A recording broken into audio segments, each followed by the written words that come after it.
Hey guys, it's Stephanie. Welcome back to the Cantina. Feel free to subscribe, hit the like button, hit the bell for more content, and share away here. We share away here for Star Wars.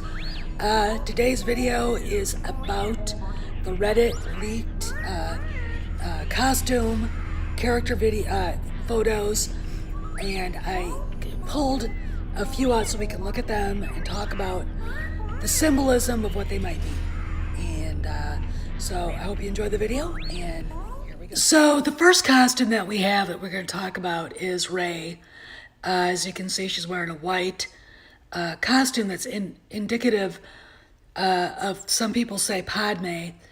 I also see a little bit of Leia's wearing of the white dresses.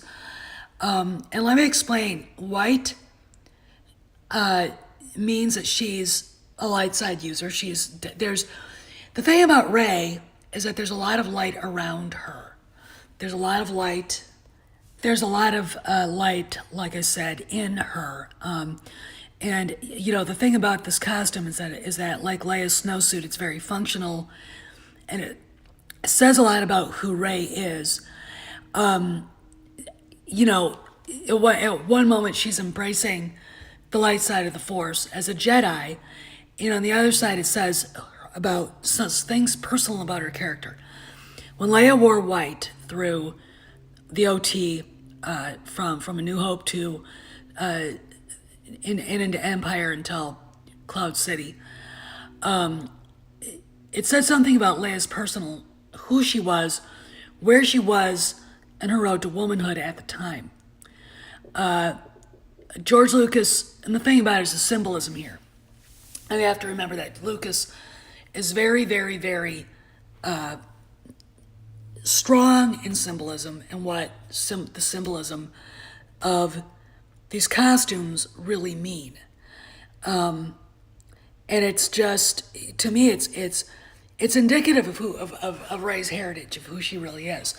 No one can convince me that Daisy really did not get the role because she doesn't look like Natalie Portman and another character.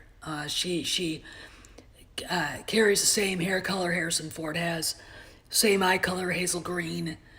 Her face is shaped a little bit like Natalie Portman's. She just screams Skywalker to me, and I think we're going to find out that the balance of the forces is she's the light side of this, and we're going to find out that her relation, whether he's her brother or her cousin, Kyle Ron, is the dark side, and Anakin is going to play something out between these two. I know Mike Zero put out a rumor, and I don't think it's true or not, because nothing he says is true. It's everything he always says is false. He just throws stuff out there for hits and money. He talked about Anakin, Hayden Christensen, appearing to Rey as she's meditating. Now, if Rey's not a Skywalker, why would he appear to her? You know, it's not like Hayden was her mentor, or Anakin was her mentor. There has to be a connection between them. So, if that is a scene in the movie, you know, but again, everything is kept so tight under wraps, we don't know. So the next up is Governor Tarkin. Actually, Governor Tarkin and Richard E. Grant's character, obviously he's a First Order officer, and look what he's wearing. And I get Tarkin from him. I'm not the only one. Star Wars Theory said that too. Governor Tarkin did have a son. The son was killed, apparently, but, you know, who knows what JJ's doing with this character. I do know that Richard E. Grant was kind of blown away by the name of the character and who he was supposed to be playing. So we'll have to see, but this character is very intriguing to me because he could almost be the actual power behind the First Order, even bigger than Kyle Ron. I don't know. But The black uniform. I mean, what I love about this, and you can tell that Lucas is part of this, because there's such an attention to detail, even in this tiny little blurry little picture we got.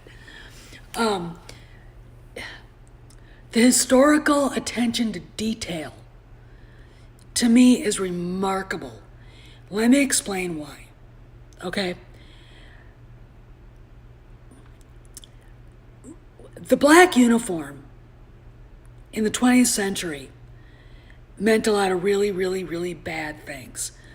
The black shirts in Italy, Mussolini's Thug Party, and of course the SS in Germany. It's a very, very stark, malevolent color that gives you the feeling of evil, of absolute power, of totalitarianism, of someone who can arbitrarily make a decision that will affect millions of people. So this uniform and the way Grant is standing just screams to me Tarkin. Now maybe he's playing a character that's like Tarkin, I don't know, but just screams to me Will of Tarkin. And I absolutely love it. I think this is great. I'm still not going to see the movie in the theaters, but I'm still boycotting. But this looks like it's kind of a step in the right direction. Again, just like Rey's uniform, it looks like or costume, it looks like it's a step in the right direction. So let's go to Lando. Here we've got Billy D. Williams, kind of channeling crappy Lando from Solo. I don't like the costume.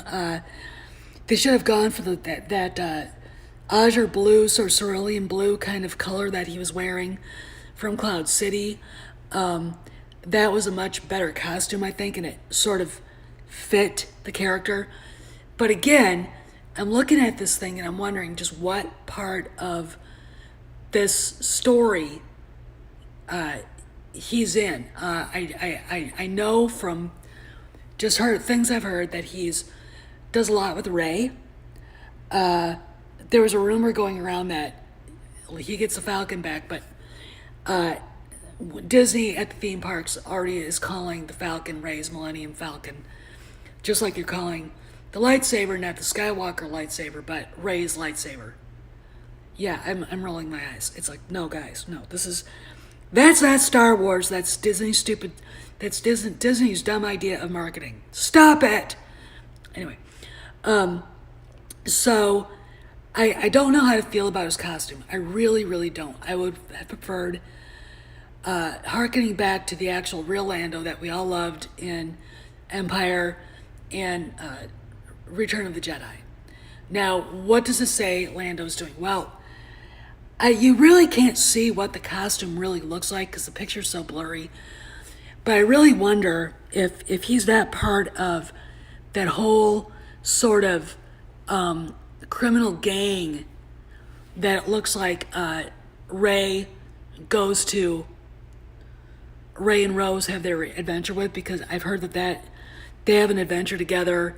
And then, because we've seen actual footage from filming the movie of Chewbacca with Poe and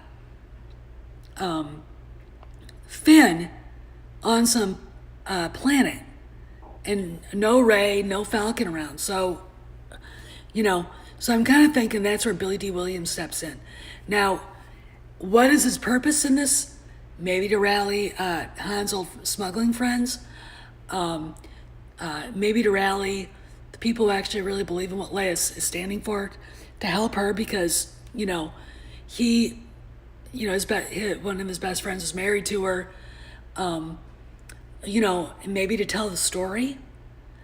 Because someone has to, because Carrie's gone. Like Evie has said, give Harrison Ford whatever he wants to get him back in this movie. I mean, really, I would have. I mean, I literally would have. I mean, because they're really going to need every help they can get. And to be honest, he walked away with $1 billion when he left TFA. They lost $1 billion for him not being in the movie. I mean, because people didn't go to see TFA for Rey, Finn, Poe, Muleface. They went there to see Harrison Ford as Han Solo. Okay, among other things, but that was what drew people to it. People, not as many, and that's power of his star power and the power of that character. But anyway, so who knows what Lando's character, what Lando's going to be doing? There are rumors running around that he doesn't have much of a role. I don't know what that means. Hopefully that's just a rumor and it was been floated out and people are pissed off about it. So we'll see. We'll see what happens. We'll see what goes on. But I'm not feeling this costume. This costume. If we need a better picture, because I'm not feeling it. How's that? I'm not feeling the costume. So let's go on to Muleface. What more can I say other than at least we don't have to see Adam Driver's unattractiveness spewed out on the big screen, at least for hopefully for most of the movie.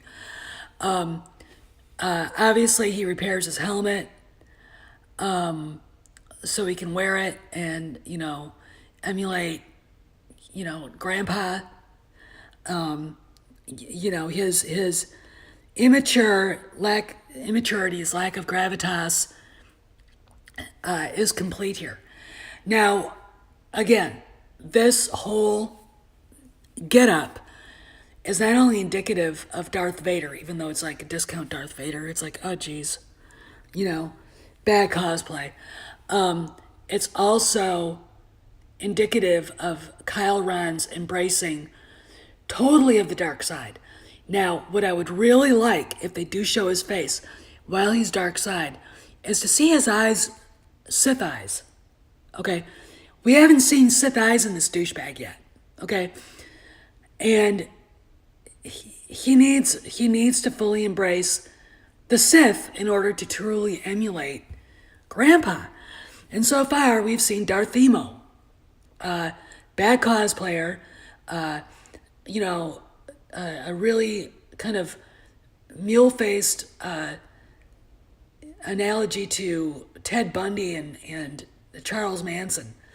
I'm sorry, Adam Driver's a nice guy, but this character's made me dislike him intensely. I want to say that. So anyway, but at least we won't have to stare at his face for most of the movie, which is a good thing. And these are the retcons. Rey totally embracing the light side of the Force. We'll get to know who she is. I think the costume design says a lot about her heritage right there. And what she's embracing. And you're looking at the sterile, sort of soulless costume of Kyle Ron, and it's a very immature, emotionally crippled boy's attempt at embracing something that he's incapable of really understanding. And if he's not a Sith, then he's not truly transformed himself into the dark side. You got to see the red eyes, okay? If he doesn't fully embrace the dark side, or he hasn't gone full Sith, then, what's the point? What is the point? Because that's what Star Wars is about. The eternal struggle between the dark and the light, the Sith and the Jedi. And Anakin himself was the balance. So, what's the point? If Darth Emo doesn't truly embrace everything that was the Sith and truly becomes a Sith Lord, anyway.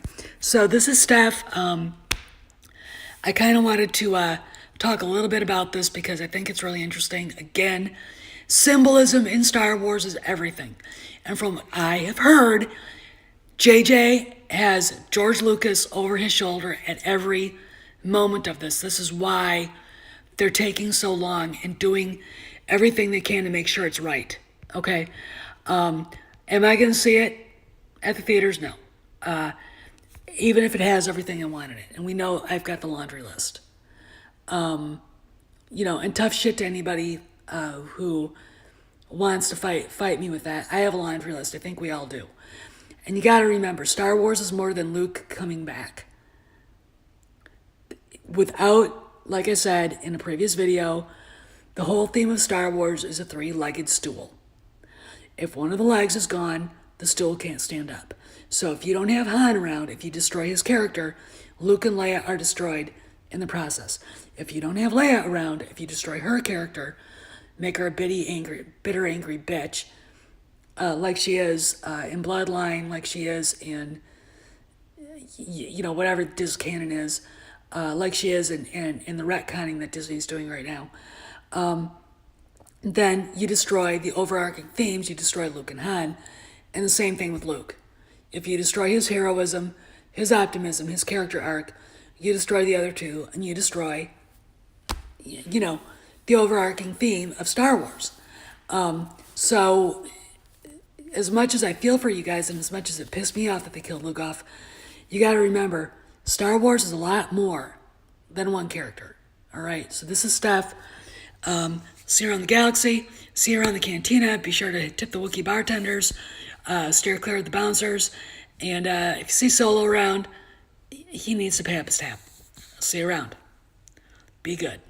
Hey guys, I hope you enjoyed the video. Feel free to subscribe, hit the bell for more content, hit the likes, and share away here. We share away here for a lot of Star Wars.